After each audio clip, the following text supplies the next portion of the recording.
Whoa, whoa, whoa, whoa, whoa, whoa, yeah, we are in the place to be, yeah, yeah, yeah, yeah, yeah, yeah, yeah.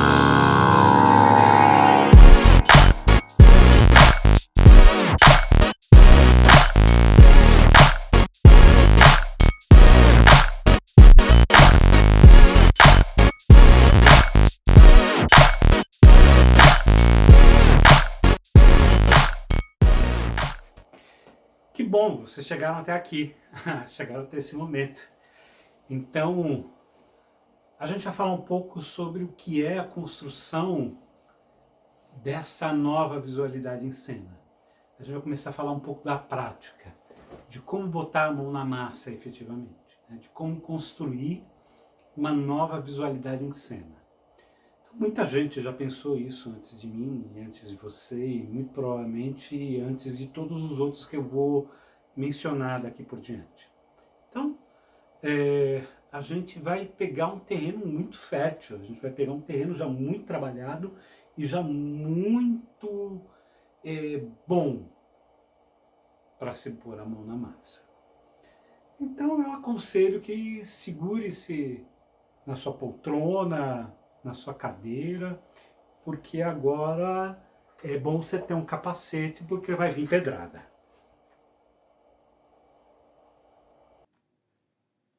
Vá lá, que hajam pedras e pedreiras para a gente continuar seguindo nesse morro.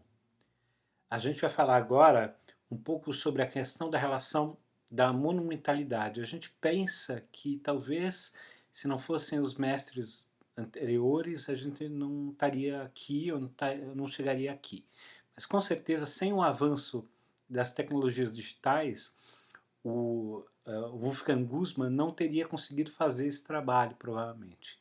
Porque tudo isso agora parte de um projeto elaborado através da ajuda e da aparelhagem de técnicas digitais e de como a gente pode chegar nessa precisão na montagem e na construção de um espetáculo tão bonito quanto esse, que é o espetáculo A Mulher Sem Sombra, que é uma ópera vienense, vista com olhos completamente diferentes hoje na atualidade.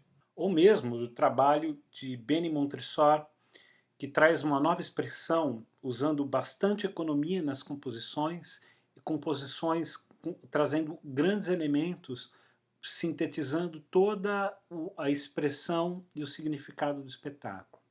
É claro que para fazer cenografia não precisa ser tudo grande, gigantesco. A gente está falando do teatro, e o teatro essencialmente é um ser humano que está falando com outro ser humano. É essa troca e essência da existência do teatro. Então, independente de escala, o que eu vou falar agora é um pouco sobre dois trabalhos com companhias com as quais eu acompanho, que essa relação de escala é colocada à prova. Essa primeira companhia que eu vou falar é a Cia das Flores, aqui de São Bernardo do Campo. A gente teve um primeiro trabalho no Flores Amarelas, que é esse primeiro espetáculo, e a minha preocupação era de colocar a cenografia sempre a favor da história, da narrativa. E havia um relato muito importante da questão da construção dessa figura da mãe apoiando o personagem que passava por uma transformação dentro de cena. Essa questão da transformação, que passava tanto pelo personagem quanto pela mãe, era representada por um elemento muito forte dessa narrativa, que eram as saias que eram usadas transformando os personagens o tempo todo. Então essa figura com essa saia que era gigantesca vira a tenda da própria casa, que remete ao espaço da colheita onde eles estão trabalhando. Nesse segundo espetáculo, o espetáculo Flores Vermelhas, havia o elemento da água com presença constante e como elemento de transformação dentro da história desses personagens.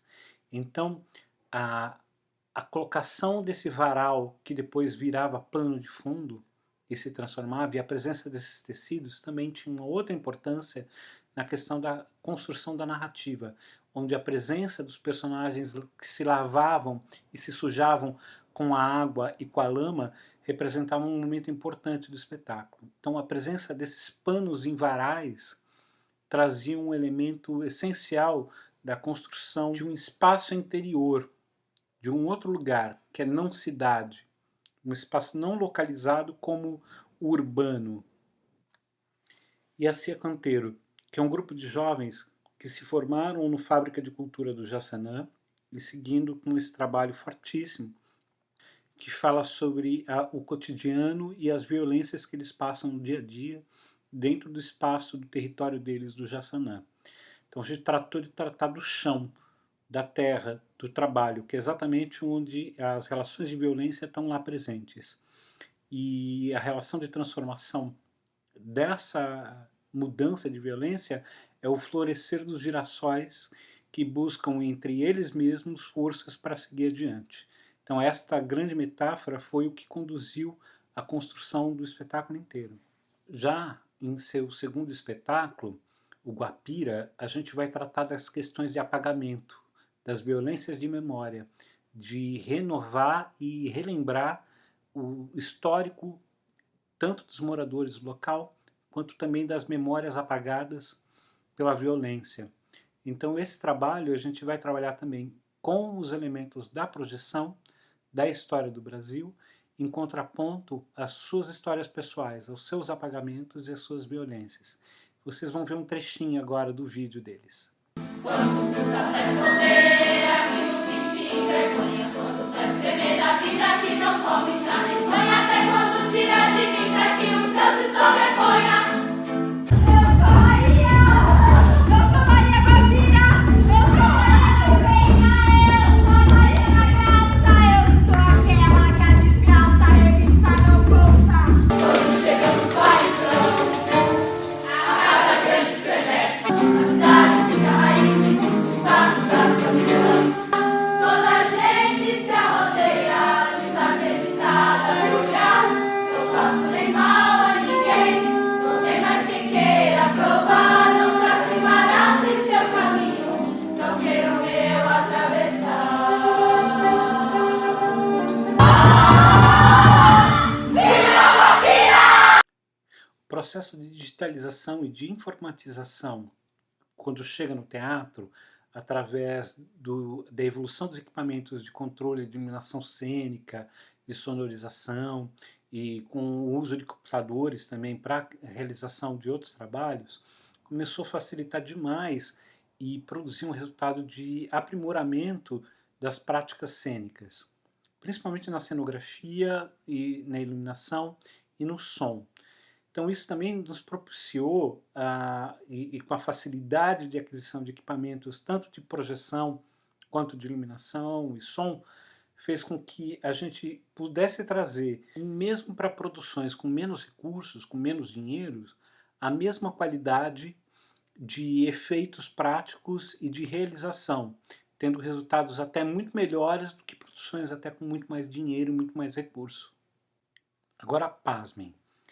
Essa evolução na cenografia só vai ser possível graças a uma mudança no comportamento das baladas. Com o surgimento de equipamentos cada vez mais baratos, as casas de shows, as casas de espetáculos e principalmente das baladas começam a adquirir equipamentos de projeção simplesmente para projetar videoclipes.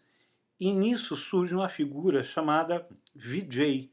Os VJs ficavam passando esses videoclipes ou fazendo coletâneas e tudo mais. E com isso começou a exigir cada vez mais da técnica para fazer com que as coisas fossem mais naturais, mais bacanas, e começaram a surgir VJs que começaram a produzir softwares para poder passar esses vídeos de forma mais animada ou que acompanhasse os ritmos das músicas. Então nisso começaram a ser criados os primeiros videomakers das baladas e eles começaram a exigir cada vez mais dos equipamentos e desenvolver os softwares que hoje em dia a gente vai usar no teatro com mais naturalidade. Então parte da cultura clubber da década de 90, o legado dos softwares que utilizamos até hoje nas projeções mapeadas do teatro. E é claro, com tudo isso, o que tem de mais moderno, som, luz e vídeo, um teatro absurdo. torce e vira mal barato.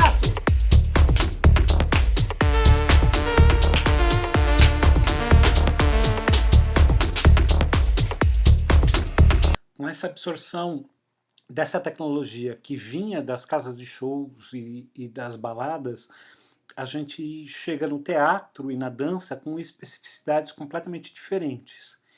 E aí vai surgir o primeiro software voltado para a performance, voltado para o teatro, que é o software Isadora. Surge de um canadense, voltado para apresentações e espetáculos de dança da companhia deles. Vocês vão ver aí agora uma imagem que exemplifica a utilização do Isadora com a companhia dele. Aqui no Brasil a gente também não fica para trás. Surge também em meados do início dos anos 2000 também um software chamado Quase Cinema, também voltado para os videojockeys, mas que a gente usou e bastante utilizando em palco e utilização para teatro, para realizações ao vivo. Na sequência chega o VPT, que também facilitou bastante a nossa vida por ser um software voltado único e exclusivamente para vídeo e para edição, que possibilitava a gente poder operar e afinar as condições de projeção. Na sequência também o Modulate, mas chegou um pouco atrasado para a gente, porque era um software específico do Mac. Então, pouquíssimas pessoas no início da década de 2000 tinham aparelhos Mac e a um preço razoável, mas na sequência ele depois foi se popularizando. Até a gente chegar no MadMap, que foi uma revolução, porque ele começou a permitir que projeções mapeadas em objetos 3D e outras geometrias pudessem ser realizadas de forma muito mais dinâmica. Ainda na primeira década do ano 2000, a popularização do videomapping para aplicações comerciais começou a ganhar corpo e várias empresas começaram a utilizar em marketing. Mas a potencialidade extrema desses softwares vai chegar com a chegada do Arcaus, principalmente voltada para a execução ao vivo e videomapping, e com o Resolume Arena, que vai começar a associar outros elementos, como elementos de iluminação e elementos de som, trabalhando simultaneamente com o vídeo, com a videoprojeção. Muito da evolução dessas técnicas se deve às eventualidades, né? Principalmente na projeção, nas projeções arquiteturais, nas intervenções da cidade, né? Sendo aplicadas nas paredes, nos monumentos, e logo disso vai evoluir para as artes aplicadas, para as artes visuais, e seguindo também para dentro da dança e da performance. A gente vai seguir agora com um exemplo de uma companhia de dança de Curitiba chamada Cena 11, onde apresenta essa simultaneidade e a utilização dos recursos digitais, não só da projeção, mas também dos utensílios de captura, né? A fusão entre captura de imagem com simultaneidade, com a questão da relação do reconhecimento facial para a projeção. Então, nesse espetáculo, é bastante importante a presença dessa tecnologia e impressiona na qualidade do resultado e da fusão entre a sensibilidade do Alejandro Ahmed junto à produção dos bailarinos. E aí a gente chega na contemporaneidade. E aí é tudo ao mesmo tempo agora. Tudo expande de forma muito mais avassaladora. O compasso da evolução dentro das artes cênicas começa a passar por cima de tudo e de todos. Mas de uma forma positiva, claro. Uma forma a contribuir com a construção da sociedade e do homem. Então, depois de muito trabalho, depois de muito terreno arado, depois de muito terreno plantado, é hora de começar a colher. Mas o que fazer com esse fruto?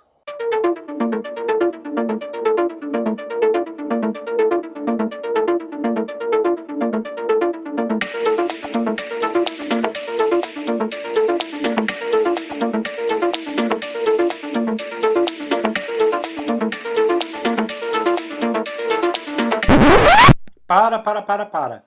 Ok, em tempos normais estaríamos fazendo essas demonstrações no palco, mas esse é o palco que nos sobra. Então vamos ficar com as demonstrações em uma maquete. Fico devendo para vocês. O que o videomapping nos permite? Então, a primeira vantagem é projetar em planos com precisão, como vocês estão vendo nessa imagem aí. A gente não ter sobra, a gente não ter borda, a gente não ter vazamento, o que possibilita ter presença de atores ou de outros elementos que não sejam mudados pela luz do projetor. A segunda vantagem é projetar em recortes ou figuras geométricas complexas ou variadas, assim como esse círculo, através de máscara e aplicação de outras tecnologias, a gente ter uma precisão e vislumbre, assim como esse círculo que recebe a Lua. Projetar em transparências, criar simultaneidades, duplicar ou gerar outras projeções banhando mais de um elemento simultaneamente. Isto é importantíssimo para criar alguns efeitos ou sobreposição de efeitos em cena. Fazer junções geométricas e de transparências, fazer simultaneidades, projeções que possibilitam flexibilidade tanto de ação como modificação e mudança da geometria do espaço, tendo tudo programado.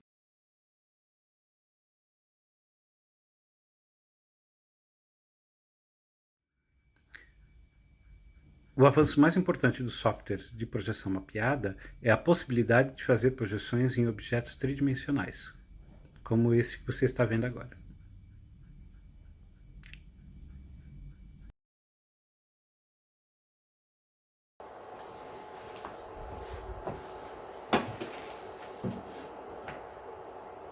Tinha alguma outra coisa que eu tinha que falar sobre essa presença virtual, sobre Systtotem, sobre essa possibilidade de mapeamento para